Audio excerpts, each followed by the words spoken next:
إن الحمد لله نحمده ونستعينه ونستغفره ونعوذ بالله من شرور أنفسنا ومن سيئات أعمالنا من يهده الله فلا مضل له ومن يضلله فلا هادي له وأشهد أن لا إله إلا الله وحده لا شريك له وأشهد أن محمدا عبده ورسوله يا أيها الذين آمنوا اتقوا الله حق تقاته ولا تموتن إلا وأنتم مسلمون يا أيها الناس اتقوا ربكم الذي خلقكم من نفس واحدة وخلق منها زوجها وبث منهما رجالا كثيرا ونساء واتقوا الله الذي تساءلون به والأرحام إن الله كان عليكم رقيبا يا أيها الذين آمنوا اتقوا الله وقولوا قولا سديدا يصلح لكم أعمالكم ويغفر لكم ذنوبكم ومن يطع الله ورسوله فقد فاز فوزا عظيما أما بعد فإن خير الحديث كتاب الله وخير الهدي هدي محمد صلى الله عليه وسلم وشر الأمور محدثاتها وكل محدثة بدعة وكل بدعة ضلالة وكل ضلالة في النار فقد قال الله سبحانه وتعالى في القرآن المجيد والفرقان الحميد هل أتاك حديث ضيف إبراهيم المكرمين إذا دخلوا عليه فقالوا سلاما قال سلام قوم منكرون فراغ إلى أهله فجاء بعجل سمين فقربه إليهم قال ألا تأكلون وقال النبي الكريم صلى الله عليه وسلم من كان يؤمن بالله واليوم الآخر فليكرم ضيفه যাবতীয় প্রশংসা গুণগান আল্লাহ সুবহানাহু ওয়া তাআলার জন্য, যিনি আমাদের সুস্থ রেখেছেন, মসজিদে আসার তৌফিক দান করেছেন। আমরা সকলেই অন্তরের অন্তঃস্থল থেকে সেই প্রতিপালকের জন্য শুকরিয়া আদায় করি, আলহামদুলিল্লাহ পাঠ করি। দরুদ ও সালাম অবতীর্ণ হোক সকল আম্বিয়া রাসূল আলাইহিস সালাতু ওয়াস সালামের উপর, বিশেষভাবে আমাদের প্রিয় নবী, আমাদের আখরি নবী মুহাম্মদ মুস্তাফা সাল্লাল্লাহু আলাইহি সাল্লামের উপর। আল্লাহুম্মা সাল্লি আলাইহি আল্লাহুম্মা বারিক আলাইহি। সম্মানিত উপস্থিতি, হাজিরিনে জুমুআ, আদব সিরিজ নিয়ে দীর্ঘ আমাদের আলোচনা চলছে। আজকে একটি অত্যন্ত গুরুত্বপূর্ণ বিষয় নিয়ে সামান্য কিছু আলোচনা আমরা করার চেষ্টা করব। ওমা তৌফিক ইল্লা বিল্লাহি আলাইহি তাওয়াক্কালতু ওয়া ইলাইহি উনীব। আলোচনার বিষয়বস্তু হচ্ছে অতিথি ও অতিথি পরায়ণতার আদব ও শিষ্টাচার। অতিথিদের আপ্যায়ন করতে হবে, মেহমানদারি করতে হবে। এটি অত্যন্ত গুরুত্বপূর্ণ এক নৈতিক গুণ, মুমিনের বৈশিষ্ট্য, আল্লাহ সুবহানাহু ওয়া তাআলার সন্তুষ্টি পাওয়ার একটি মাধ্যম। এ কথা আমাদের জানতে হবে। আল্লাহ সুবহানাহু ওয়া তাআলা কোরআনে কারীমের মধ্যে একটি ঘটনাকে কয়েকবার ঘুরিয়ে ঘুরিয়ে বিভিন্নভাবে বর্ণনা করেছেন। সেটি হচ্ছে ইব্রাহিম আলাইহিস সালামের বাড়িতে যখন ফেরেশতারা মানুষের রূপে অতিথি হিসাবে উপস্থিত হয়েছিলেন, তখন ইব্রাহিম আলাইহিস সালাম তাদের মেহমানদারি কীরকমভাবে করেছিলেন সেই ঘটনাটি কোরআনে কারীমের বিভিন্ন জায়গায় আল্লাহ সুবহানাহু ওয়া তাআলা বর্ণনা দিয়েছেন। তারই মধ্যে একটি সূরা যারিয়াতের মধ্যে আল্লাহ সুবহানাহু ওয়া তাআলা বলেন হাল আতাকা হাদিসু দাইফি ইব্রাহিম আল মুকরামিন, যে আপনার কাছে ইব্রাহিম আলাইহিস সালামের সম্মানিত মেহমানদের বৃত্তান্ত বা ঘটনা কি কেউ বর্ণনা করেছে? তারপরে আল্লাহ সুবহানাহু ওয়া তাআলা বলেন ইদ দাখালু আলাইহি ফাকালু সালামা, স্মরণ করো সেই সময়কে যখন এই সম্মানিত মেহমানরা ইব্রাহিম আলাইহিস সালামের কাছে এসে উপস্থিত হলেন এবং সালাম দিলেন। ক্বালা সালাম, ইব্রাহিম আলাইহিস সালাম সালাম দিলেন, সালামের উত্তর দিলেন কওমুম মুনকারুন, এবং ভাবলেন যে এরা তো এমন এক জাতি বা কিছু এমন মানুষ যাদেরকে আমি চিনতে পারলাম না। কিন্তু তা সত্ত্বেও তিনি যা করেছিলেন ফারাগা ইলা আহলিহি, আল্লাহ সুবহানাহু ওয়া তাআলা বলেন চুপি সারে দ্রুত বেগে তিনি নিজের পরিবারের কাছে ফিরে যান। ফাজাআ বিইজলিন সামিন, এবং একটি গোবাছুর ভেজে তার মাংস তাদের সামনে উপস্থিত করেন। এই যে মেহমানদারির আপ্যায়ন, মেহমানদারি এবং মেহমানদের আপ্যায়ন, সেই বিষয়টিকে আল্লাহ সুবহানাহু ওয়া তাআলা কোরআনে কারীমের বিভিন্ন স্থানে বর্ণনা করেছেন। এখান থেকে আমাদের শিক্ষা গ্রহণ করতে হবে এবং আল্লাহ সুবহানাহু ওয়া তাআলা আমাদের শিক্ষা দিয়েছেন যে মেহমান আসলে তাদের মেহমানদারি করতে হবে। অতিথি আসলে তাদের আপ্যায়ন করতে হবে এবং এই বিষয়টি কোনো সামান্য বিষয় নয়, অত্যন্ত গুরুত্বপূর্ণ একটি বিষয়। তো আসুন আজকে মেহমানের মেহমানদারি এবং অতিথিদের অতিথি পরায়ণতা সম্পর্কে আমরা আলোচনা করব, তার শিষ্টাচার এবং আদব সম্পর্কে আমরা জানার চেষ্টা করব। আল্লাহ সুবহানাহু ওয়া তাআলার নিকটে আমি দোয়া করি আল্লাহ সুবহানাহু ওয়া তাআলা আমাকে সঠিক বলার এবং আমাদের সকলকে বোঝার, তারই সাথে সাথে আমল করার আল্লাহ তুমি তৌফিক দান করো, আমিন। মেহমানদারি আপনি করবেন, অতিথির আপ্যায়ন আপনি করবেন, কিছু আদব যা উলামায়ে কেরাম উল্লেখ করেছেন সেটাও বর্ণনা করা হবে। তার সাথে সাথে আপনি যখন কারো বাড়িতে অতিথি হিসাবে যাবেন তখন আপনার জন্য কিছু শিষ্টাচার রয়েছে, কিছু শিক্ষা রয়েছে, সেগুলো নিয়ে আমরা আলোচনা করব। সর্বপ্রথমে আমরা আলোচনা করব আপনার বাড়িতে যখন কেউ মেহমান আসছে এবং অতিথির আপ্যায়ন আপনাকে করতে হচ্ছে, তখন আপনি কি সমস্ত বিষয়ের দিকে বিশেষ খেয়াল রাখবেন। এর মধ্যে একটি অন্যতম গুরুত্বপূর্ণ আদব হচ্ছে যে আপনার বাড়িতে যে কেউ মেহমান হয়ে আসুক না কেন, অতিথি হিসাবে আসুক না কেন, তার সেবা যত্ন করা, তার প্রতি সম্মান প্রদর্শন করা, এটা একান্ত জরুরি বিষয়। কিন্তু যদি আপনি কাউকে ঐচ্ছিকভাবে নিজের ইচ্ছায় মেহমান হিসাবে ডাকতে চান, তাকে আমন্ত্রণ জানাতে চান, তাহলে আদব হচ্ছে যে মুত্তাকি, পরহেজগার, আল্লাহওয়ালা বান্দা, সালেহ এবং নেক বান্দাকে, সৎ বান্দাকে আপনি মেহমান হিসাবে নিজে থেকে গ্রহণ করবেন। এ সম্পর্কে একটি হাদিস বর্ণিত হয়েছে, আবু দাউদ, তিরমিজি, ইমাম আহমদ এই হাদিসটি বর্ণনা করেছেন এবং ইমাম আলবানী হাদিসটিকে হাসান বলে আখ্যায়িত করেছেন। হাদিসের ভাষ্য হচ্ছে রাসূল সাল্লাল্লাহু আলাইহি সাল্লাম বলেন, লা তুসাহিব ইল্লা মুমিনা ওয়া লা ইয়াকুল তুআমাকা ইল্লা তাকী, যে তুমি মুমিন ছাড়া অন্য কারো সংস্পর্শ গ্রহণ করবে না, কারো সাথে থাকবে না বা কাউকে সাথী হিসাবে মুমিন ব্যতীত গ্রহণ করবে না, এবং তোমার খাবার যাতে শুধুমাত্র মুত্তাকি এবং পরহেজগার ব্যক্তি খায়, অন্য কেউ না খায়। এই হাদিসের বিশ্লেষণ করে উলামায়ে কেরাম বলেছেন, তার মানে হচ্ছে যে যখন আপনার কাছে অপশন রয়েছে, আপনার কাছে সিলেকশনের ইখতিয়ার রয়েছে, তখন আপনি সফরের জন্য হোক, সাথী হিসাবে হোক, আপনি সহচর হিসাবে হোক, শুধুমাত্র মুমিনকেই আপনি আপনার জন্য নির্বাচন করবেন সাথী হিসাবে। এবং যখন আপনার কাছে ইখতিয়ার আছে যে আপনি কাউকে মেহমান হিসাবে আপনার কাছে ডাকবেন, খিলাবেন, আপ্যায়ন করবেন, তখন কিন্তু আপনি চেষ্টা করবেন আপনার খাবার যাতে কোনো মুত্তাকি ব্যক্তির কাছেই যায়, আপনার খাদ্য যাতে মুত্তাকি এবং পরহেজগার ব্যক্তি গ্রহণ করে, কোনো ফাসিক ও ফাজির ব্যক্তি, কোনো কাফির ব্যক্তি যে আল্লাহকে মানে না, এমন ব্যক্তি যাতে আপনার সেই খাবার গ্রহণ না করে। আবারও বোঝার চেষ্টা করুন, আপনাকে আমি বললাম যে যদি কেউ আপনার বাড়িতে মেহমান হয়ে চলে আসে, সে মুসলিম, অমুসলিম, কাফির, ফাজির, মুমিন, তখন আপনি এগুলো দেখবেন না। তখন আপনার জন্য সেই আপ্যায়ন করা, অতিথি আপ্যায়ন করা হচ্ছে আবশ্যিক বিষয়, জরুরি বিষয়। কিন্তু যখন আপনি ঐচ্ছিকভাবে নিজের ইচ্ছার সাথে কাউকে ডাকতে চাইছেন মেহমান হিসাবে নিজের বাড়িতে, তখন চেষ্টা করবেন যাতে মুত্তাকি ব্যক্তিকেই আপনি দাওয়াত দেন। এই কথাটাই আপনাকে আমি বোঝাতে চাইছি। এবং এই হাদিসের মধ্যে এই কথাই বলা হয়েছে যে যখন আপনার ইখতিয়ারে রয়েছে, আপনি চাইলে পরে 10 জনকে দাওয়াত দিতে পারেন, তখন 10 জনের মধ্যে সিলেকশন যে আপনি করবেন মেহমান হিসাবে, মুত্তাকি, পরহেজগার, আল্লাহওয়ালা বান্দাকে ডেকে তাদেরকে খাওয়াবেন। এটি হলো একটি আদব। আরেকটি আদব হচ্ছে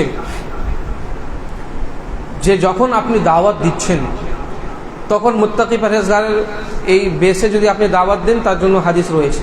কিন্তু কিছু মানুষের বদ অভ্যাস হচ্ছে যে যারা প্রভাবশালী, প্রতাপশালী, টাকা পয়সাওয়ালা, ধনী ব্যক্তি, তাদেরকে দাওয়াত দেয়, আর যারা গরিব, যারা অভাবী, যাদের সেরকম প্রভাব বা বিস্তার সমাজের মধ্যে নেই, এমন ব্যক্তিকে তারা দাওয়াতের মধ্যে আমন্ত্রণ জানায় না, মেহমান হিসাবে তাদেরকে ডাকে না। হাদিসের মধ্যে শক্তভাবে, কঠোরভাবে এই সম্পর্কে নিষেধাজ্ঞা জারি হয়েছে। রাসূলুল্লাহ সাল্লাল্লাহু আলাইহি সাল্লাম বলেন, শাররুত তুআমি তুআমু ওয়ালিমাতিন ইউদআ লাহা আল আগনিয়া ওয়া ইউতরাকুল ফুকারা। রাসূলুল্লাহ সাল্লাল্লাহু আলাইহি সাল্লাম বলেন, সবথেকে নিকৃষ্ট খাবার হচ্ছে সেই ওয়ালিমার খাবার, যেই ওয়ালিমার জন্য, যেই ভোজের জন্য ধনী ব্যক্তিদেরকে আমন্ত্রণ জানানো হয় এবং ফকিরদেরকে ছেড়ে দেওয়া হয়, তাদেরকে ডাক দেওয়া হয় না। তার মানে আপনি যখন ডাকবেন আপনার রিলেটিভদেরকে, আত্মীয়দেরকে, তখন সবাইকে ডাকুন। আপনার পড়োশিকে ডাকবেন, সবাইকে ডাকুন। আপনার সাথীদেরকে ডাকবেন, সবাইকে ডাকুন, ভালো কথা। কিন্তু যদি আপনি এখানে বৈষম্য করেন, পার্থক্য করেন, যে যাদের কাছে এক প্রকারের প্রভাব আছে, টাকা পয়সার মালিক, ওরা আসলে আমরা একটু নামদাম হবে, ওদেরকে আপনি ডাকছেন, আর যারা দুঃখী দরদি অভাবী তাদেরকে আপনি ছেড়ে দিচ্ছেন। এরকমভাবে যদি আপনি কোনো ওয়ালিমার আয়োজন করেন, অতিথি আপ্যায়নের ব্যবস্থা করেন, তাহলে এটি হচ্ছে আদবের বিরুদ্ধে, বরং গুনাহের একটি কাজ। এই জন্য এই সম্পর্কে আমাদের সাবধান সতর্ক হতে হবে। যখন আপনি দাওয়াত দিবেন তখন এই টাকা পয়সার জন্য, আর্থিক অবস্থানের জন্য এই পার্থক্য করা শরীয়তের দৃষ্টিতে আদব বিরোধী একটি কাজ, হারাম একটি কাজ, নাজায়েজ একটি কাজ, অবৈধ একটি কাজ। এই বিষয়টি আমাদের বুঝতে হবে। এখানে আরেকটি ব্যাপার বোঝার হচ্ছে যে কখনো কখনো এমনও হয় যে দাওয়াতের ক্ষেত্রে, মেহমানদারিতার ক্ষেত্রে সবাইকে মেহমান হিসাবে ডাকা হয়েছে, কিন্তু দস্তরখানি, খাবারের টেবিলে কিন্তু বৈষম্য আমরা দেখতে পাই, পার্থক্য দেখতে পাই। তার মানে স্পেশাল এবং নন স্পেশাল গেস্টের আমরা পার্থক্য করে থাকি। স্পেশালের জন্য স্পেশাল খাবারের ব্যবস্থা, আর নন স্পেশালদের জন্য নন স্পেশালের খাবারের ব্যবস্থা। অর্থাৎ যাদের কাছে টাকা পয়সা আছে, যারা প্রভাবশালী, যারা বিত্তশালী, যারা কোনো পদে অধিষ্ঠিত, তাদেরকে আমরা ডেকে ঘরের মধ্যে এসি ঘরে বসিয়ে ভালো ভালো খেলাচ্ছি।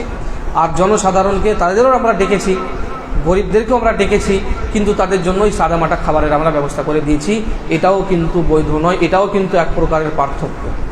হ্যাঁ, আপনার কাছে অসুবিধা থাকতে পারে, আপনি আলাদা আলাদা সেকশনে বসাচ্ছেন, সেটা ভিন্ন কথা, কিন্তু আপনি এই যে পার্থক্য করছেন, পার্থক্যের বেশ যদি টাকা পয়সা হয়ে থাকে, ধনী এবং গরিব হয়ে থাকে, তাহলে এই ব্যাপারটি কিন্তু এই হাদিসেরই অন্তর্ভুক্ত হয়ে যাবে। এবং এখানেও সেই হাদিসটি বলা হবে শাররুত তাআম, যে এই খাবারটি হচ্ছে নিকৃষ্ট খাবার। তাছাড়া আরেকটিও ব্যাপার রয়েছে যে যদি আপনাকে একাধিক আপনার দাওয়াত চলে আসে, ওটা ইনশাআল্লাহ তারপরে আমি নাই বলে দিচ্ছি। তো এই দুটি বিষয়কে এখানে বোঝার চেষ্টা করুন। এক নম্বর হচ্ছে যে যখন আমরা কাউকে দাওয়াত দিব তখন আমরা টাকা পয়সার কোনো পার্থক্য করব না, আর যখন তারা চলে এসেছে তখন তাদের খাবারের মধ্যেও কোনো প্রকারে কোনো পার্থক্য রাখবো না। আমরা এটাই চেষ্টা করব, এটা হচ্ছে আদব, এর বিরুদ্ধে আমরা যাব না। এরকমভাবে মেহমানদেরকে যখন আমরা ডাকবো, তাদের মেহমানদারি করব, অতিথি আপ্যায়নের মধ্যে যখন আমরা যাব, তখন একটি অত্যন্ত গুরুত্বপূর্ণ আদব হচ্ছে এই যে আমাদের উদ্দেশ্য এই অতিথি আপ্যায়নের মাধ্যমে আল্লাহ সুবহানাহু ওয়া তাআলা সন্তুষ্টি হবে, পরকালে নেকির আশা হবে। আমরা ডেকেছি 1000 মানুষকে, ব্যবস্থা আমরা গ্রহণ করেছি 1000 মানুষকে খাওয়ানোর জন্য, এবং অনেক আয়োজন, বিভিন্ন রকমের ডিশ এবং আইটেম আমরা বানিয়েছি, কিন্তু উদ্দেশ্য কি? উদ্দেশ্য হচ্ছে মানুষের কাছ থেকে জনপ্রিয়তা পাওয়া, নাম কুড়ানো, সুনাম কুড়ানো। এই উদ্দেশ্য যদি হয়, বা আত্মগর্ব করা বা অহংকার করা যে আমি 1000 জনকে 100 রকম 50 রকমের ডিশ খিলিয়েছি, এরকম যদি আপনার উদ্দেশ্য হয়, এটিও একটি আদব বিরোধী কাজ, এবং এ সম্পর্কে আমাদের সাবধান সতর্ক হওয়া উচিত। এবং রাসূল সাল্লাল্লাহু আলাইহি সাল্লামের যে হাদিস খুতবায়ে মাসনুনার মধ্যে পড়া হয়েছে, রাসূলুল্লাহ সাল্লাল্লাহু আলাইহি সাল্লাম বলেছেন, মান কানা ইউমিনু বিল্লাহি ওয়াল ইয়াউমিল আখির ফালইউকরিম যায়ফাহু, যেই ব্যক্তি আল্লাহর উপর ঈমান এনেছে এবং আখিরাতের প্রতি যার ঈমান রয়েছে, সে যাতে নিজের মেহমানের, নিজের অতিথির আপ্যায়ন করে, সম্মান তার প্রতি প্রদর্শন করে। এই হাদিসের আলোকে ওলামায়ে কেরাম রাহমাতুল্লাহ আলাইহি বলেছেন যে ইকরামুদ দুয়ুফ, অর্থাৎ মেহমানদের মেহমানদারি, অতিথিদের আপ্যায়ন হবে আল্লাহ এবং আখিরাতের উপরে ঈমানের ভিত্তিতে। তার মানে আল্লাহ সুবহানাহু ওয়া তাআলার উপরে আমরা ঈমান এনেছি, এই জন্য মেহমানের মেহমানদারি আমরা করব। আখিরাতের প্রতি আমরা ঈমান রাখি, এই জন্য আমরা অতিথিদের আপ্যায়ন করব। তার মানে আল্লাহ সুবহানাহু ওয়া তাআলার সন্তুষ্টি কামনা করব, তার সাথে সাথেই আখিরাতের নেকির আশা আমরা রাখব। নেকির আশা রেখে আল্লাহ সুবহানাহু ওয়া তাআলাকে রাজি করার উদ্দেশ্যে আমরা মেহমানদের মেহমানদারি করব, অতিথিদের আপ্যায়ন করব। অন্য কোনো স্বার্থ, অন্য কোনো উদ্দেশ্য আমাদের হবে না। এজন্য আপনাকে বলা হলো যে আপনি অনেক আইটেম করেছেন, অনেক খাবারের ব্যবস্থা করেছেন, সুব্যবস্থা করেছেন, অনেক মানুষকে আপনি ডাক দিয়েছেন, কিন্তু আপনার উদ্দেশ্য যদি এই দুটি না হয়, অর্থাৎ আল্লাহ সুবহানাহু ওয়া তাআলাকে রাজি করা এবং আখিরাতের জন্য পাথেয় রেডি করা বা আখিরাতের মধ্যে নেকির আশা করা, তাহলে কিন্তু এটি আদবের খেলাফ হয়ে যাবে, শিষ্টাচারের বিরুদ্ধে হবে, বরং আপনি গুনেগারও হয়ে যেতে পারেন। এই জন্য চেষ্টা করুন মানুষকে দুজনকে আপনি খেলান, 2 আইটেমই আপনি খেলান, কিন্তু যখনই আপনি আপ্যায়ন করবেন তখন আপনার উদ্দেশ্য হবে আল্লাহ সুবহানাহু ওয়া তাআলাকে রাজি করা এবং তার পরিবর্তে নেকি পাওয়া, মানুষের কাছ থেকে কিছু পাওয়া নয়। এটি একটি অন্যতম গুরুত্বপূর্ণ আদব। আরেকটি আদব হচ্ছে যে মেহমান যখন আপনার বাড়িতে এসেছে, অতিথির আগমন যখন আপনার বাড়িতে ঘটেছে, তখন সেটাকে আপনি নিজের জন্য বোঝা মনে করবেন না। সমাজে অনেক মানুষ এমন আছে, বিশেষ করে শহরের মধ্যে, এবং দিন দিন এই মানসিকতা মানুষের মধ্যে ছড়িয়ে পড়ছে, সেটা হচ্ছে যে বাড়িতে মেহমান আসলে মুখ লটকে যায়, মানুষের মনটা খারাপ হয়ে যায়। এই মানসিকতা থেকে আপনাকে বেরিয়ে আসতে হবে। মেহমানদারি করা এবং অতিথিদের আপ্যায়ন করা এটি আপনার জন্য এক প্রকারের সম্মান, শরফ। আল্লাহ সুবহানাহু ওয়া তাআলার পক্ষ থেকে আপনার জন্য একটি সুযোগ, নেকি কুড়িয়ে নেওয়ার, আল্লাহ সুবহানাহু ওয়া তাআলাকে রাজি করার।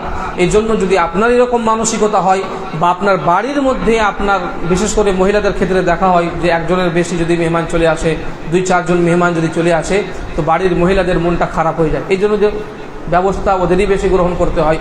এরকম যদি আপনি কিছু দেখতে পান তাহলে এর সংস্কার আপনাকে করতে হবে, ইসলাহ করতে হবে এবং আপনার মানসিকতার পরিবর্তন অত্যন্ত জরুরি।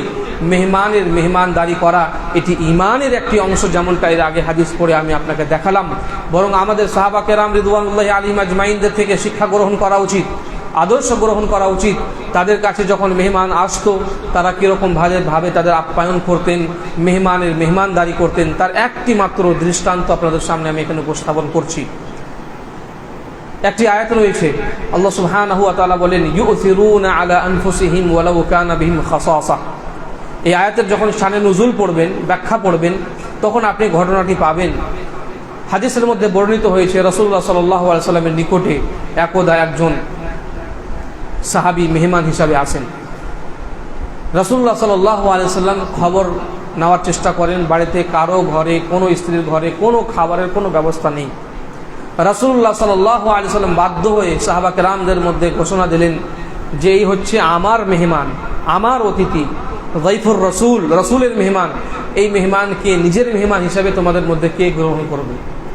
একজন আনসারী সাহাবী রাদিয়াল্লাহু তাআলা আনহু তিনি উঠে দাঁড়ালেন এবং বললেন, ডাকে সাড়া দিয়ে বললেন যে আল্লাহর রাসূল, আপনার মেহমানকে আমি নিজের মেহমান হিসাবে গ্রহণ করতে চাই বা গ্রহণ করছি। রাসূলুল্লাহ সাল্লাল্লাহু আলাইহি সাল্লাম সেই মেহমানকে সেই আনসারী সাহাবীর সাথে রওনা করলেন এবং এই আনসারী সাহাবী রাদিয়াল্লাহু তাআলা আনহু সেই মেহমানে রাসূলকে নিয়ে নিজের বাড়িতে উপস্থিত হলেন। বাড়িতে উপস্থিত হওয়ার পর নিজের স্ত্রীর সাথে কথোপকথন হয় যে আমি রাসূল সাল্লাল্লাহু আলাইহি সাল্লামের মেহমানকে নিজের মেহমান বানিয়ে নিজের বাড়িতে নিয়ে এসেছি, তার জন্য আমরা কি ব্যবস্থা করব, কি খাবার পেশ করব। স্ত্রীর উত্তর আসে যে বাড়িতে খাবার কিছু নেই, সামান্য খাবার আছে, সেটা বাচ্চাদের জন্য আমি সংরক্ষিত রেখেছি, উঠিয়ে রেখেছি। তখন তারা পরামর্শ করে এবং স্ত্রীকে সে আদেশ করে যে যেমন করে হোক, ফুসলে হোক, যেমন করে হয়ে বাচ্চাদেরকে আজকে তুমি ক্ষুধার্তই ঘুম দিয়ে দাও। তারা যদি ঘুম চলে যায় তো এই ক্ষুধার জ্বালা যন্ত্রণা তারা ভুলে যাবে এবং যেই খাবার তুমি সংরক্ষিত রেখেছো বাচ্চাদের জন্য সেটাকেই মেহমানের সামনে উপস্থিত করা হোক। কিন্তু খাবার এত স্বল্প ছিল যে মেহমানের সামনে যদি খাবারটা রাখা হয় তো মেজবান, গৃহকর্তা, গৃহস্থ কিছু খেতে পাবে না। আর এমন অবস্থাতে মেহমান হয়তো সংকোচ বোধ করবে, হয়তো সে ভালো করে খাবে না বা অল্প খাবে। এই জন্য তারা তার সাথে সাথে আরেকটি পরামর্শ করে, কৌশল করে যে যখন আমরা খেতে বসবো, মেহমানের সামনে যখন খাবার উপস্থাপন করা হবে, উপস্থিত করা হবে, কোনো বাহানায় আমরা প্রদীপ নিভিয়ে দেব, বাতি নিভিয়ে দেব, আলো নিভিয়ে দেব, যাতে সে বুঝতে না পারে যে খাবার কম রয়েছে এবং আমরা খাবার ভান করব তার সাথে বসে, কিন্তু আমরা খাবো না, তার খাবারটা সে খেয়ে নেবে। এই ঘটনা রাতের মধ্যে হয়। সকাল হলে যখন সেই সাহাবীর সাথে রাসূল সাল্লাল্লাহু আলাইহি সাল্লামের সাক্ষাৎ হয়, রাসূলুল্লাহ সাল্লাল্লাহু আলাইহি সাল্লাম তখন তাকে সুসংবাদ দেন এবং বলেন যে তোমাদের এই যে কর্ম, তোমাদের যে এই আপ্যায়ন, তোমাদের যে এই মেহমানদারি আল্লাহ সুবহানাহু ওয়া তাআলা এত বেশি পছন্দ করেছেন যে এই মর্মে কোরআনে কারীমের আয়াত নাযিল করে দিয়েছেন, ইউসিরুনা আলা আনফুসিহিম ওয়ালাউ কানা বিহিম খাসাসা। যদিও তাদের প্রয়োজন রয়েছে তবুও নিজের প্রয়োজনের উপরে অন্য ভাইয়ের প্রয়োজনকে তারা অগ্রাধিকার দিয়ে থাকে। এত বড় একটি আয়াত আল্লাহ সুবহানাহু ওয়া তাআলা তাদের প্রশংসার জন্য কোরআনে কারীমের মধ্যে উল্লেখ করলেন, নাজিল করে দিলেন। এখান থেকে আপনি বুঝতে পারেন যে মেহমানদারি করাটা আমাদের রক্তের মধ্যে থাকবে, আমাদের বৈশিষ্ট্য হবে, মুমিনের গুণ হবে যে মেহমান আসলে আমরা তার খিদমতের জন্য, তার সেবা যত্নের জন্য আমরা উঠে পড়ে লাগবো। এমনটা যাতে না হয় যে আমাদের মনটাই খারাপ হয়ে যাচ্ছে। আর একটি কথা, যদিও আমরা মেহমান নামাজ করি, কিন্তু কখনো কখনো এমন হয় যে আপনার কাছে আর্থিক হয়তো ক্রাইসিস চলছে, টাকা পয়সার অভাব আছে, বা আপনি অসুস্থ, বা আপনার মন ভালো নেই। এমন অবস্থাতে যখন আপনার বাড়িতে মেহমান আসে, স্বাভাবিকভাবেই আপনার মুড কিছুটা অফ হতে পারে। কিন্তু এখানেই আপনার আসল পরীক্ষা হবে, এখানেই আপনার আসল পরীক্ষা হবে যে মেহমান এমন অবস্থায় এসেছে যখন আপনি সচ্ছল নন, যখন আপনার শরীর আপনার সাথ দিচ্ছে না পুরোপুরিভাবে, তখনও কিন্তু আপনাকে মেহমান নামাজি করে দেখাতে হবে, যেমন সাহাবী রাদিয়াল্লাহু তাআলা আনহু করে দেখিয়েছিলেন। এখানেই আপনার আসল পরীক্ষা হবে এবং এখানেই আপনাকে দেখাতে হবে।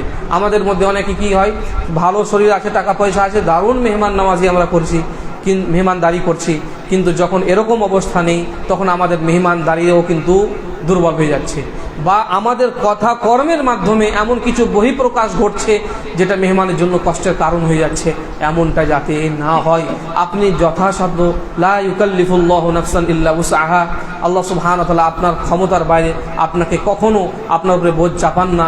যতটুকু আপনাকে আল্লাহ তাআলা সামর্থ্য দিয়েছেন, যতটুকু শক্তি এবং ক্ষমতা দিয়েছেন, সেই অনুপাতে যত বেশি হয় আপনি সেটা সার্ভ করবেন, তার সামনে তার খেদমত করবেন, তার সেবা যত্ন করবেন, আর বাকিটা সুন্দর কথা বলে সুন্দর মুআমলা করে পৌঁছিয়ে দিবেন। হতে পারে আপনি বিরিয়ানি খেলাতে পারেননি, কিন্তু ওই ডিম ভাত খেলিয়ে সুন্দর করে তার সাথে কথা বলুন, তাকে সময় দিন, তার সাথে সময় কাটিয়ে বাকিটাকে আপনি পৌঁছিয়ে দেওয়ার চেষ্টা করুন। এমন নয় যে আপনি এমন করে তার সাথে ব্যবহার করছেন যে মেহমানও বুঝতে পারছে যে আমার আশাতে সে ব্যক্তি খুশি নয়। এমনটা যাতে না হয় এর দিকেও আমাদের বিশেষ লক্ষ্য রাখতে হবে। আর একটি আদব হচ্ছে যে মেহমানের জন্য যত দ্রুত সম্ভব আপনি খাবারের ব্যবস্থা করুন। আপনার বাড়িতে মেহমান এসেছে, এবার সে কয় ঘন্টা থাকবে, একদিন থাকবে কি 2 দিন থাকবে কি 2 ঘন্টা পরে চলে যাবে, সেটা বড় বিষয় নয়। যত দ্রুত সম্ভব আপনি তার জন্য খাবারের ব্যবস্থা করুন। এই জন্য যে আপনি জানেন না যে শেষ লোকমা সে কখন খেয়েছিল, কোথা থেকে আসছে, কখন সে খেয়েছিল, কীরকম পরিস্থিতি দিয়ে সে আপনার বাড়িতে আসছে আপনি জানেন না। এই জন্য আপনার জন্য যত দ্রুত সম্ভব আপনি তার জন্য খাবারটি পেশ করেন। আর যদি মেন খাবার পেশ করতে সময়ও লাগে বান্না করার জন্য, তো কমপক্ষে এমন কিছু খাবার তার সামনে উপস্থিত করুন, নাস্তা পানি, যাতে তার ক্ষুধাটা নিবারণ হয়ে যায়। তার সামনে নাস্তা পেশ করে দিন। এবং মেন খাবার রান্না করার জন্য সময় লাগবে, এই জন্য এমন কিছু তার সামনে পেশ করুন যেটা খেয়ে কমপক্ষে তার ক্ষুধা শেষ হয়ে যাবে, নিবৃত্ত হবে। এটা হচ্ছে একটি অন্যতম আদব। এবার আমাদের মধ্যে অনেক মানুষের মানসিকতা হচ্ছে যে কেমন করে মেহমানকে তাড়াবো, বা 1-2 ঘন্টা আছে কথা বলেই চা পানি, সামান্য চা দিয়ে বা পানি দিয়ে কেমন করে আমরা বিদায় করব, এই ধান্ধায় আমরা থাকি। এই জন্য একটি কথা খুব ফেমাস হয়েছে আমাদের উর্দুতে, যে যখন এই মেহমান আসে তখন তাকে বলা হয় যে খাকে আয়ে হ্যাঁ ইয়ে যাকে খাएंगे, তার মানে খেয়ে এসেছেন নাকি যে খাবেন। এই কথাটি যাতে আমাদের মুখ দিয়ে না বের হয়, বরং আমরা যতটুকু পারবো তার জন্য খাবার ব্যবস্থা করব। এখানে আমরা বিশেষ করে দেখি যে যখন মেহমান 2 দিনের জন্য এসেছে বা 1 দিনের জন্য এসেছে, তখন আমরা একদম ইজি হয়ে যাই, আরামসে খাবার রান্না করছি, এখন তো 2 দিন থাকবে। এবং আমরা যখন সে এসেছে, তার আগমন ঘটেছে, তখন রিল্যাক্স হয়ে যায় যে 2 দিন তো থাকবে, আরামসে তাকে খিলাবো না। যত দ্রুত সম্ভব আপনি প্রথম খাবারটা পেশ করেন, তারপরে আপনি রিল্যাক্স হয়ে তাকে যেরকমভাবে পারবেন আপনি খাবারটা দিবেন। এই আদবটিও আমাদের খেয়াল রাখতে হবে। আর একটি আদব হচ্ছে, মেহমান যদি একাই হয় আপনি তার সাথে খেতে বসুন, আর যখন খেতে বসেছেন তখন আপনি আবার আগে খাওয়া শুরু করে দিয়েছেন, এমনটা যাতে না হয়। মেহমানকে নিয়ে বসেছেন, মেহমানকে সার্ভ করবেন, মেহমান যখন খেতে আরম্ভ করেছে আপনিও খান, অসুবিধা নেই। কিন্তু দেখা গেল যে মেহমানের সামনে খাবার রেখেছেন, আপনি উঠিয়ে আপনি আগে খাচ্ছেন, এটি কিন্তু আদব বিরোধী একটি কাজ। এই জন্য মেহমানকে আগে খাবার সুযোগ করে দিন, সে যখন খেতে আরম্ভ করেছে তারপরে আপনি খাওয়া আরম্ভ করুন। আর যদি মেহমান একাধিক ব্যক্তি হয় বা স্বামী স্ত্রী থাকে, বাচ্চা কাচ্চা পরিবার নিয়ে থাকে, তাহলে খাবার একটা সুন্দর পরিবেশ তাদেরকে তৈরি করে দিন। যেমন একটি ঘর তাদের দিয়ে দিয়েছেন, যে ঘরে তারা অবস্থান করেছে, সেখানে গিয়ে যাবতীয় সরঞ্জাম, খাবারের সমস্ত ব্যবস্থাপনা, পানি থেকে নিয়ে সমস্ত কিছু, হাত ধোয়া পর্যন্ত যা কিছু লাগে সমস্ত কিছু সেখানে আপনি দিয়ে চলে আসুন, তারা তাদের মতো করে খাবে। এবার ওখানে যদি আপনি থাকেন তাহলে সেই মহিলাকে খেতে অসুবিধা হতে পারে, বা কোনো মেয়ে থাকে তো ছেলেকে খেতে অসুবিধা হতে পারে। বা অনেক সময় দেখা যায় যে তাকাল্লুফ যাকে বলা হয়, অর্থাৎ চাইছে সে নিতে কিন্তু আপনার জন্য নিতে পারছে না। ও চাইছে যে 3 পিস মাংসের জায়গায় 4 পিস নেবে, কিন্তু আপনি দাঁড়িয়ে আছেন ওখানে, ওই জন্য আর নিতে পারছেন। তো আপনি বেরিয়ে আসুন ওখান থেকে, ওদেরকে আপনি দিয়ে দেন এবং এতটা পরিমাণে দেন যাতে সেটা তাদের জন্য যথেষ্ট হয়, এবং সেখান থেকে বেরিয়ে আসুন। তারা নিজের মতো করে নিবে, নিজের মতো করে খাবে। এখানে আরেকটি কথা আমি বলেই দিতে হলে, চাপাচাপি করে খিলানো এটা কিন্তু কোনো আদব এবং নেকির কাজ নয়। অনেক ক্ষেত্রে দেখা যায় যে আপনার বন্ধু অনেক দিন পরে এসেছে, বা কোনো মেহমান আপনার বাড়িতে অনেক দিন পরে বেড়াতে এসেছে, আপনি খেলাতে চাইছেন, আলহামদুলিল্লাহ ভালো কথা, আপনার মানসিকতা খুব ভালো, কিন্তু এর অর্থ এই নয় যে আপনি চাপিয়ে চাপিয়ে ওকে এখান পর্যন্ত খিলাবেন, যে আরও না আরও না, আরে খেয়ে নাও, তারপরে দরকার হলে পরে ওষুধ খেয়ে নেবে, এরকমের দরকার নেই। আপনি তার সামনে রেখে দিন, সুন্দরভাবে উপস্থাপন করুন, তাকে ইখতিয়ার দিয়ে দিন, সে স্বাধীনভাবে মন খুশি মন খুলে খাবে। এটা হচ্ছে একটি আদব। এরকমভাবে আরেকটি আদব হচ্ছে যে মেহমান যখন আপনার বাড়ি থেকে বিদায় নেবে, তখন একটি আদব হচ্ছে যে মেহমানকে বাড়ির দরজা পর্যন্ত বা তার বাহন পর্যন্ত বিদায় করতে তার সাথে যাওয়া। মেহমানকে আপনি যখন বিদায় দিবেন তখন কমপক্ষে দরজা পর্যন্ত, আর যদি তার কোনো নিজস্ব বাহন থাকে তো সেই বাহন পর্যন্ত, তার থেকেও বেশি ভালো হবে যদি সে বাস ধরে বাস পর্যন্ত, ট্রেন ধরে ট্রেন পর্যন্ত আপনি বিদায় তাকে জানানোর জন্য তাকে সাথে নিয়ে যাবেন। তার সুবিধাও হবে, এবং এটা অতিথি আপ্যায়নের এক অন্যতম মাধ্যম হবে যদি আপনি তাকে বিদায় জানানোর জন্য সে পর্যন্ত যান। তাহলে এই সমস্ত আদবগুলো উল্লেখ আমি করলাম কার জন্য? গৃহস্থের জন্য, যে অতিথি আপ্যায়ন করছে, যার বাড়িতে অতিথি এসেছে। এবার আপনি যখন কারো বাড়িতে অতিথি হয়ে গিয়েছেন, আপনার জন্য কিছু আদব রয়েছে। আপনাকে কেউ খাবারের জন্য নিমন্ত্রণ জানিয়েছে, আপনার জন্য কিছু আদব রয়েছে। আসুন সেই আদবগুলো আমরা জানার চেষ্টা করি সংক্ষিপ্ত সময়। সর্বপ্রথম আদব হচ্ছে এই সম্পর্কে যে যখন আপনাকে কেউ মেহমান হিসাবে ডেকেছে, আপনাকে অতিথি হিসাবে আমন্ত্রণ জানিয়েছে, তখন আপনি তার আমন্ত্রণ গ্রহণ করবেন, আপনি তার দাওয়াতে লাব্বাইক বলবেন, আপনি দাওয়াত কবুল করবেন। এটাই হচ্ছে নিয়ম। হাদিসের মধ্যে স্পষ্টভাবে রয়েছে যে যেই ব্যক্তি দাওয়াত কবুল করে না, ফাকাদ আসা আবুল কাসিম, সে রাসূল সাল্লাল্লাহু আলাইহি ওয়াসাল্লামের নাফরমানি করে। তো আপনাকে আপনার কোনো দিনী ভাই ডাক দিয়েছে, দাওয়াত দিয়েছে, আপনাকে আমন্ত্রণ জানিয়েছে, আপনি যাবেন। হ্যাঁ, যদি আপনার কাছে কোনো উযর থাকে তখন আপনার জন্য ছাড় রয়েছে। ওজোর কেমন? আপনার কাছে হতে পারে ওজোর, বা যে আপনাকে ডাক দিয়েছে তার কাছে কোনো ওজোর থাকতে পারে। যেমন ধরুন, এমন ব্যক্তি আপনাকে আমন্ত্রণ জানিয়েছে খাওয়ার জন্য, যে ব্যক্তির মধ্যে সমস্যা রয়েছে, সে অসামাজিক কোনো কাজকর্ম করে, এমন ব্যক্তির বাড়ি যদি আপনি খেতে যান তাহলে আপনার ব্যক্তিত্ব প্রভাবিত হবে, বা আপনি ওখানে যদি চলে যান তাহলে তার প্রমোট হয়ে যাবে। এমন পরিস্থিতিতে এমন ব্যক্তির দাওয়াত কবুল করা জরুরি নয়, বরং যখন আপনাকে দাওয়াত দিচ্ছে নিয়ম হচ্ছে যে আপনি তখনই তাকে বলবেন যে ভাই দেখো, তুমি সুদি কারোবারের মধ্যে জড়িত আছো, এই জন্য আমি তোমার দাওয়াত কবুল করতে পারছি না। ইনশাআল্লাহ যখন তুমি এই কাজগুলো ছেড়ে দেবে এবং ছেড়ে দাও, ইনশাআল্লাহ তোমার দাওয়াতে আমি যাব। আপনার কাছে সমস্যা থাকতে পারে, ওজোর থাকতে পারে। এবার আগে থেকে আপনি ওদিন দিল্লি যাওয়ার প্ল্যানিং করেছেন, তো আপনাকে যদি বলা হয় যে না যেতেই হবে, তাহলে তো আপনার ফ্লাইট মিস হয়ে যাবে, আপনার টাকার ক্ষতি হয়ে যাবে, আপনার ব্যবসার ক্ষতি হয়ে যাবে। তো আপনার কাছে যদি কোনো ওজোর থাকে, তো যখন সে আপনাকে দাওয়াত দিবে তখন আপনি তাকে সুন্দরভাবে বলুন যে আমার যাওয়ার খুবই মন ছিল এবং নিশ্চয়ই যেতাম, কিন্তু আগে থেকে আমার এই কাজটা আছে, এই জন্য আমি যেতে পারছি না। এখানে ওই কথাটি যেটি আমি আগে বলছিলাম সেটি ঘুরিয়ে বলি, যেখানে আরেকটি ব্যাপার আছে যে অনেক মানুষ গরিব, ফকির এবং ধনী ব্যক্তির দাওয়াতের মধ্যে পার্থক্য করে। কোনো ধনী ব্যক্তি দাওয়াত দিয়েছে, একদম সুন্দর হয়ে যাবে, প্রভাবশালী ব্যক্তি দাওয়াত দিয়েছে, যাবে। আর কোনো ব্যক্তি এমন যার কাছে কোনো প্রভাব নেই, কোনো প্রতাপ নেই, কোনো টাকা পয়সা নেই, গরিব মানুষ, সে আপনাকে দাওয়াত দিয়েছে, তখন কোনো মূল্য নেই, যাবার সেরকম মানসিকতাও নেই, যান না। আপনি যদি খুব জোরাজোরি করে তখন গেলেন, না তো যান না। এরকম আপনার মানসিকতা যদি হয় তাহলে এটা হচ্ছে আদব বিরোধী একটি কাজ।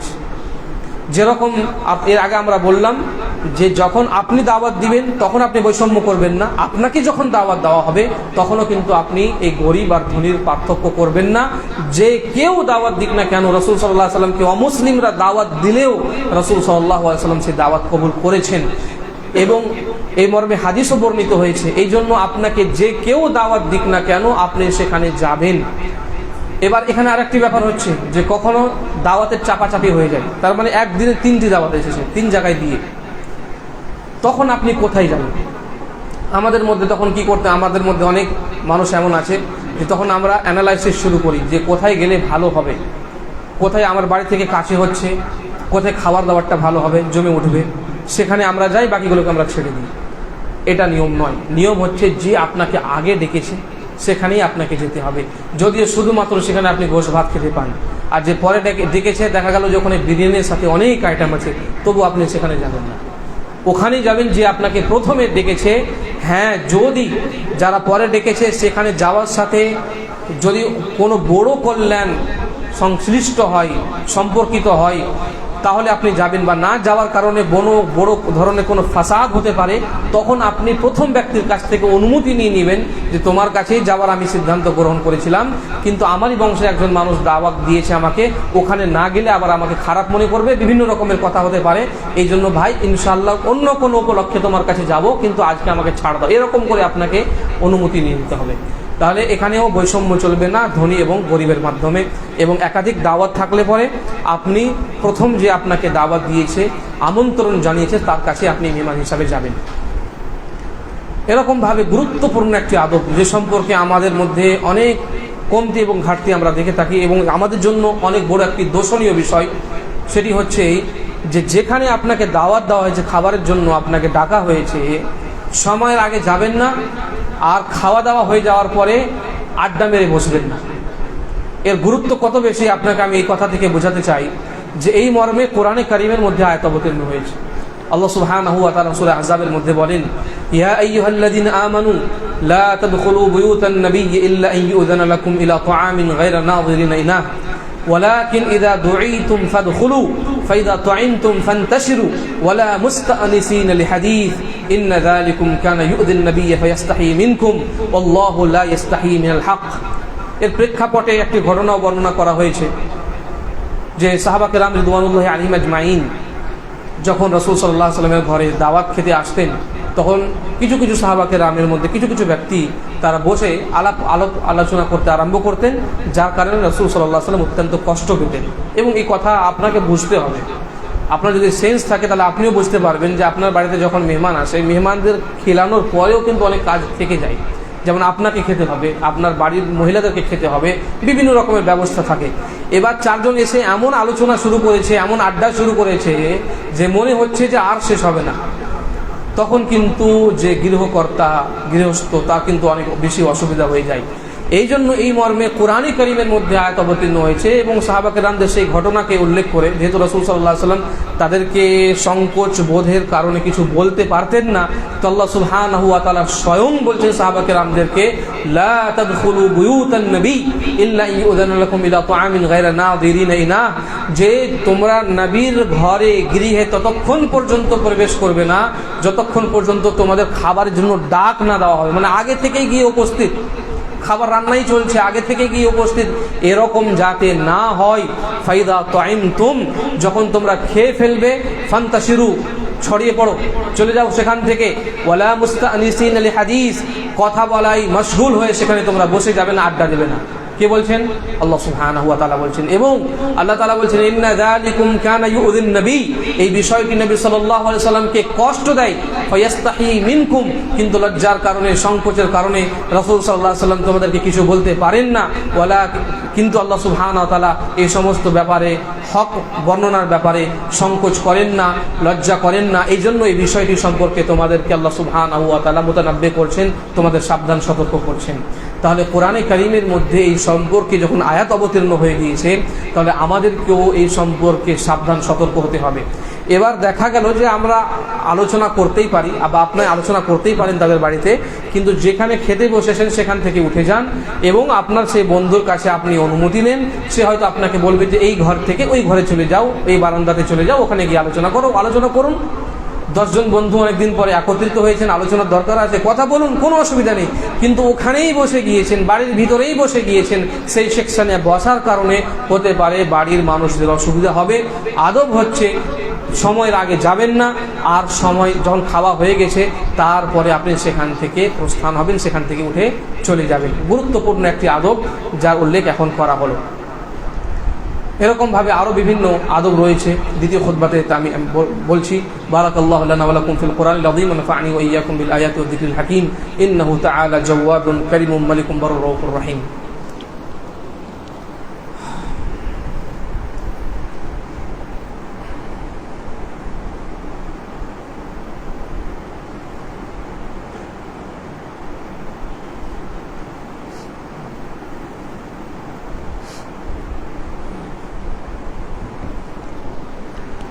আলহামদুলিল্লাহ ওয়াসসালাতু ওয়াসসালামু আলা রাসূলিল্লাহি ওয়া আলা আলিহি ওয়া সাহবিহি ওয়া মান ওয়ালা, আম্মা বা'দ।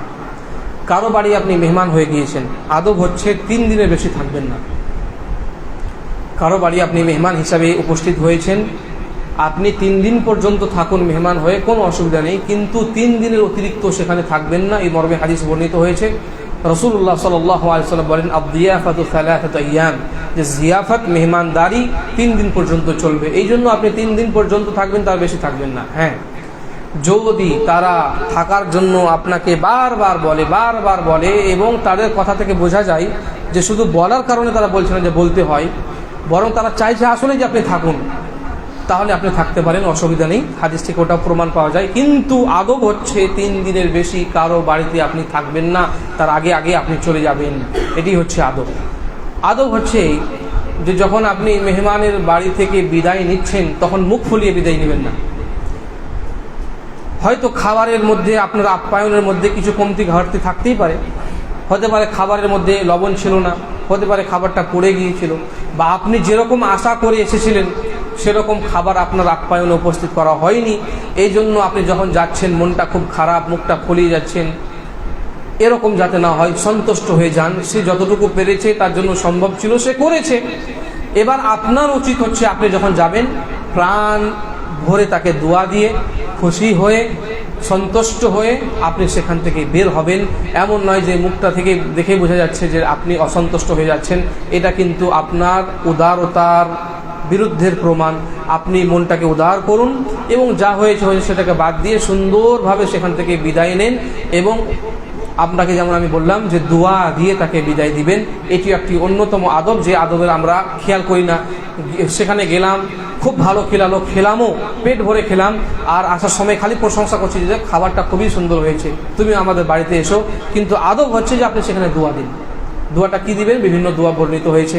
যেমন বিশেষ করে ইফতারির যদি কেউ আপনাকে দাওয়াত দেয় ইফতারি, তাহলে আফতার ইনদাকুমুস সাইমুন ওয়া আকালা তাআমাকুমুল আবরার ওয়া সাল্লাত আলাইকুমুল মালায়েকা, এই হাদিসটি বর্ণিত হয়েছে। এবং সাধারণ যদি কোনো দাওয়াত থাকে, সেই দাওয়াতে উপস্থিত হওয়ার পরে আপনি যে দোয়াটি দিবেন, যেমন হাদিসের মধ্যে এসেছে, রাসূলুল্লাহ সাল্লাল্লাহু আলাইহি ওয়াসাল্লাম শিখিয়েছেন যে তাকে দোয়া দেওয়া হবে, আল্লাহুম্মা বারিক লাহুম ফিমা রাযাকতাহুম ওয়াগফির লাহুম ওয়ারহামহুম। দোয়ার অর্থ হচ্ছে যে আল্লাহ, তুমি তাদেরকে যা কিছুই দিয়েছো, যেহেতু সে আমার আপ্যায়ন করেছে, সেই বিষয়গুলোর মধ্যে তুমি বারাকা দান করো। আল্লাহুম্মা বারিক লাহুম ফিমা রাযাকতাহুম, আল্লাহ তাআলা তুমি তাদেরকে যা কিছুই দিয়েছো তার মধ্যে তুমি বরকত দান করো। ওয়াগফির লাহুম, তাদেরকে ক্ষমা করে দাও, তার গুনাহ খাতা মাফ করে দাও। ওয়ারহামহুম, তাদের উপরে রহম করো। কত সুন্দর দোয়া! তো এই দোয়াটি দিলে তারও মনটা ভরে যাবে। এরকমভাবে আরেকটি দোয়া বর্ণিত হয়েছে, আল্লাহুম্মা আত'ইম মান আত'আমানি ওয়াসকি মান সাকানি, যে হে আল্লাহ, যে আমাকে খিলালো তুমি তাকে খিলাবে, তুমি তাকে খিলাও। যে আমাকে পানি পান করিয়েছে, আল্লাহ তুমি তাকে পানি পান করাও, দুনিয়াতে এবং আখিরাতেও। এরকমভাবে আপনি দোয়া দিয়ে সেখান থেকে বের হয়ে আসবেন। সময় হয়ে যাচ্ছে, এখানে আমি আমার বক্তব্য ইতি করছি। অবশেষে আল্লাহ সুবহানাহু ওয়া তাআলার কাছে দোয়া করি, আল্লাহ সুবহানাহু ওয়া তাআলা আমাদেরকে মেহমানদারিতা করার তুমি তৌফিক দান করো, এবং জীবন চলতে যেই সমস্ত ক্ষেত্রে আমাদের আদব অবলম্বন করা উচিত, সেই সমস্ত আদবকে আমরা সুন্দরভাবে, ইসলামী শিষ্টাচারকে যাতে সুন্দরভাবে পালন করতে পারি, তার তুমি তৌফিক দান করো। আমিন। ওয়া আখিরু দাওয়ানা আলহামদুলিল্লাহি রাব্বিল আলামিন।